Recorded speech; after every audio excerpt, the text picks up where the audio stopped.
presentation of death. In his moment of despair, Rizal had bad dreams during the nights in Brussels when he was restless because he was always thinking of his unhappy family in Calamba. Although he was not superstitious, he feared that he would not live long. He was not afraid to die, but he wanted to finish his second novel before he went to his grave.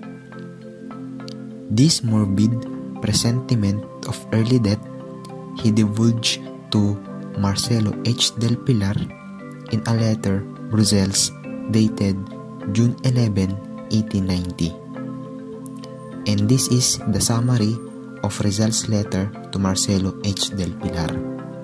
Next is preparation to go home. In the face of the suffering which afflicted his family, Rizal decided to go home. He could not stay in Brussels, writing a book while his parents, relatives, and friends in distant Philippines were in despair. Hearing that Graciano Lopez Haina was planning to go to Cuba, he wrote to Ponce on July 9, 1890, opposing Graciano's plan of action. He said that Graciano shouldn't go to Cuba to die of yellow fever, but rather ought to go to the Philippines to allow himself to be killed in defense of his ideals. For he believed that we have only once to die, and if we do not die well, we lose an opportunity which will not again to be presented to us.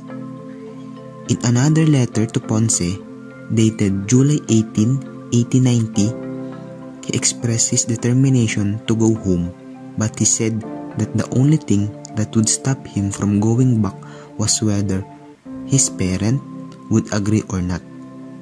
He didn't want to disturb their last years, and in case they would object, he would just look for a livelihood in some other part of the world. All his friends, including Blumentritt, Jose Maria Basa, and Ponce, were horrified by Rizal's plan to return to the Philippines. They warned him of the danger that awaited him at home. And now to my Muse, 1890. It was against a background of mental anguish in Brussels during those days when he was worried by family disasters that he wrote his pathetic poem, A Mimosa or To My Muse. This poem lacks the exquisite ray of To the Flowers of Helderberg and is less polished than To the Filipino Youth, but it is passionate in feelings. This poem, To My Muse, published in La Solidaridad using the pen name Laong Laan. It was written by Jose Rizal in December 15, 1890. Rizal wrote this poem because of his disappointment over the half-hearted attitude of the Filipino expatriates working for the reforms in Spain. This poem expressed his bitterness over the troubles in Calamba. And this is the pathetic poem of Dr. Jose Rizal entitled A Mimosa or To My Muse.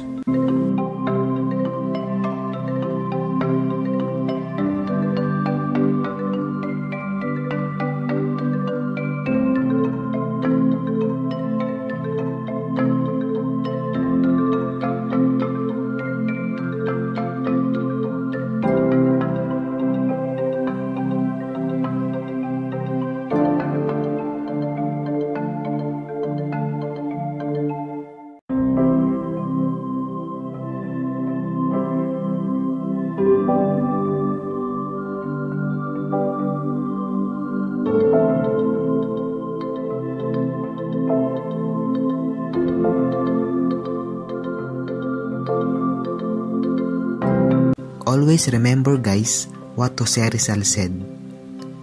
The youth is the hope of our future. That's all. Thank you and God bless.